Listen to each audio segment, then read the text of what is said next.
Okay, so we have a success story with this bracket. No problems, nothing, which I didn't expect there to be a problem, because it ain't pretty, but it is solid. Now here is a finished hole, but at the bottom of the height of where the foundation had to be, you see that black muck? That's clay. So I went down to the next layer of coral, and this is the one in front of at the front of the container. Now I have to move the container and go to the far side of the container and dig out the corner for footings, and also dig out the center footing, which is directly underneath the track hoe. And then we're going to do that one first, and then I'm going to grade the yard, and then I'm going to slide the container over and put it up against that building. That's my plan. Now, I want to tell you people something about you thinking that there's not progress, which I mentioned in several videos. First of all, this is a hobby for me, okay? This is my retirement hobby.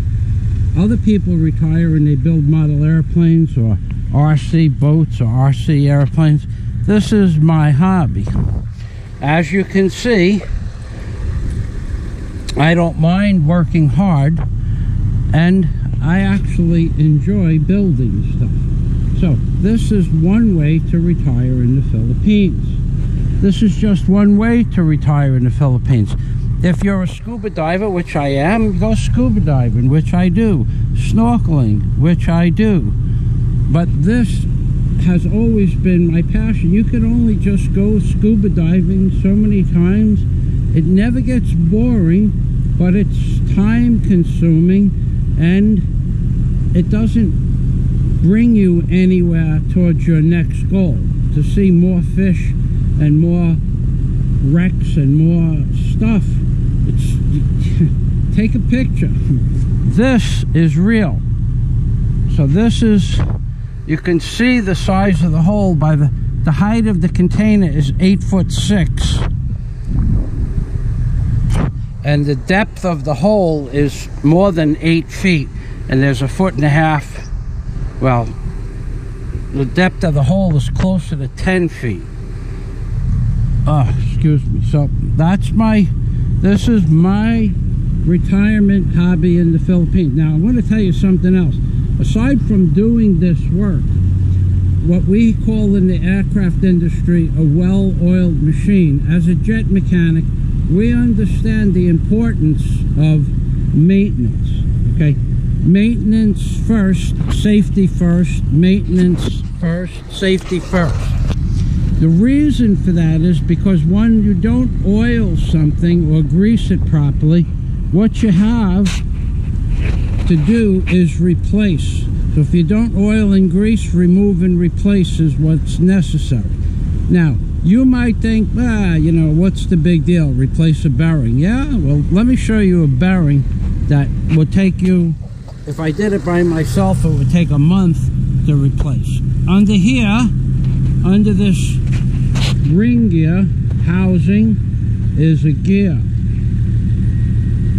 If that gear bearing decides to give way, you have to pick the machine up off the ring gear by taking these bolts that work their way all around the machine. There's bolts on the top, there's bolts on the bottom. You also need to take off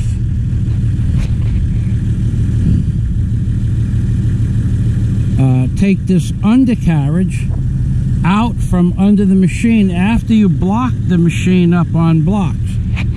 So a well-oiled machine will save you tens of thousands of dollars in time and parts, because the ring gear or the gear and the bearing you have to have another machine on the job. So if you're paying for a machine, you're paying a couple thousand pesos a day, but you have to get the parts Isn't it just simpler to grease or oil your equipment? And yet I see so many people in the Philippines, when the owner took this machine and brought it here, this machine had like 8 zerks that were never used. Now probably they were only not used by his men because none of the parts were so worn out that they couldn't be replaced, except of course that bucket bearing here, the one I replaced here. This one was the one, but the other ones were already just replaced recently. These are brand new bearings in those 2 sets of pins. So a well oiled machine is the way to go.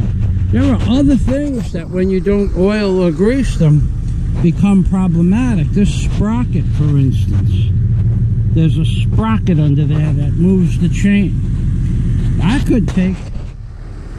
You could do it with just this machine and a chain hoist, a 2-ton chain hoist, but you have to take the track, release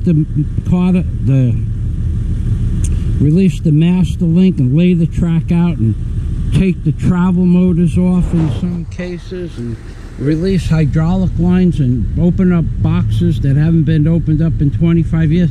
It's just easier to grease this stuff. So, digressing back, this is another thing that each and every morning I wake up, this machine is greased, and I put some used motor oil on the fittings on top of where I grease. And the tracks are greased so that these links don't rust out. There's already enough play in here to remove one link, but it's not my machine, and unless it's called for, I'm not doing it. I get confident. The man who owns this machine has other equipment that he said he'd let me use, and I believe him. But I don't want to replace that master link. So I keep it oiled. So this is my point, is as a jet mechanic, one of the things that we learn is to do preventive maintenance, and preventive maintenance is one of the most important things to do as a jet mechanic. So thanks for watching my videos, and this is Michael Fazio. That's not a good thing. Michael Fazio and Daisy May. Where is Daisy May? Daisy, say hello. Hello. This is Michael Fazio and Daisy May in the Philippines. That's right. Daisy is sewing. She just sewed my sneakers too, but I can't see it. All the way around this time. There you go. All the way around both sneakers and 2 pairs of sneakers. Here's the other pair. She saved me 6,000 pesos that I don't have to buy shoes. That will, of course, be put towards Daisy's education and enjoyment. Thanks for watching, and God day to everybody. And remember, this hole's for you, baby.